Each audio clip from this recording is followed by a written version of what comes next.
I'm Craig Bierley, Director of Advertising and Promotions for Buick. The reason why we're interested in this kind of an event is we're always on the lookout for additional opportunities to create content to engage consumers. And so bringing a lot of content providers and content creators together in one place gives us the opportunity to talk to a lot of people in one place about different content ideas to help create engaging brand experiences and more provocative storytelling about our brand. We buy spots on programming, be it sports, be it primetime, be it cable. There's integration opportunities where we put products integrated into the storytelling that actually goes in, so that's more of a branded entertainment kind of approach. We do that. We create content ourselves, or we partner with other companies to create content. One that we did this year was on our activation for the NCAA called the Human Highlight Reel. Some of the content was content we created. Some of it was content we created with third-party producers. Some of it was content that was created by Turner and CBS. All of it was syndicated in one place.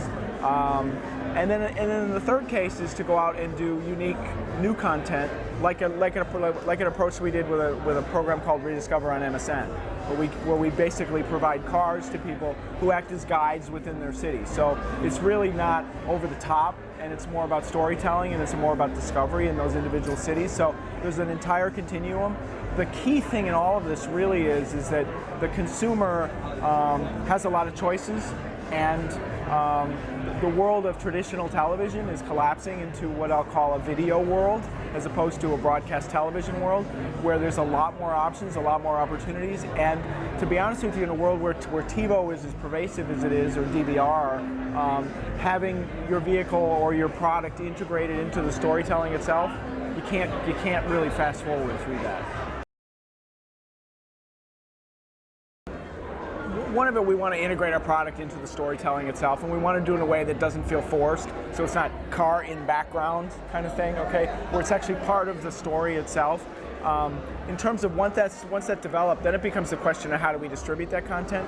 We're not going to rely solely on the content provider to distribute that content. We have lots of partners, portals we work with, media partners that we work with, channels of our own, be that Facebook, YouTube, whatever, where we can distribute that content, and we can figure out really smart ways to get a lot of eyeballs on it. So we can help the content providers in adding scale, and they can help us by giving us compelling storytelling that allows us to integrate our product in a way that creates shared interest with our consumers, because that's really what we're trying to do, okay? There are typical product ads where we say, here's a great car, here's why you should buy it, here are all the features, here's how it's better than the competition. We don't all do that all in one 30-second spot, but we do all those kinds of things. But at the same time, we look to create content and to create a dialogue with consumers and to show that we care about the same things that they care about, or that we're interested in the things that they're interested in. We have three pillars on our brand, on Buick, okay? One is culinary. Another is an area we call cultured and connected, which is really about technology and things in the moment. And then the third one is a pillar that we're still in the process of developing called human achievement, okay? So we saw an idea today that would help us pay off culinary, because we're really a community-focused brand, and it could help us show ways that we can use food to bring people together in a really interesting, intriguing way. We also saw an idea today on how we can further develop human achievement. What we've done to date from a content standpoint, is telling the stories of former athletes, former NCAA athletes, who've done amazing things in the world after their college career. Some of them are famous, some of them are not, but they've done amazing things in the world. Not always necessarily philanthropic, but they've made a difference in the world around them, because that's what human achievement's about. But human achievement can be bigger than just a philanthropic cause or something like that. It can be about people reaching their fullest potential. And so one of the ideas we saw today is a way to help people reach their fullest potential. One we can do it is clicks, views, all of the kind of traditional metrics. We can do custom studies, and we've done custom studies that say, the viewers of this content, their opinion, their consideration of our brand is elevated by, in some cases, 200% and 300% post-exposure. So, and then we take that and say, all right, this is good content, this helps build our brand. Now the question is, how do we distribute that content and get more people to look at it, okay? So, we do the qualitative work kind of up front, really great content, and then the question becomes, how many people can we get to view it?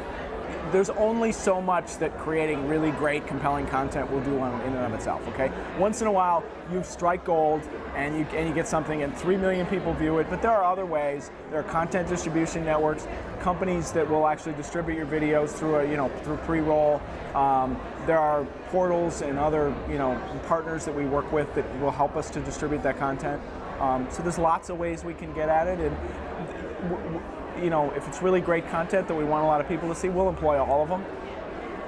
So it won't just be on our YouTube channel, on our .com, on our mobile site, and on Facebook, but it'll be about finding other partners to help us distribute that content as well.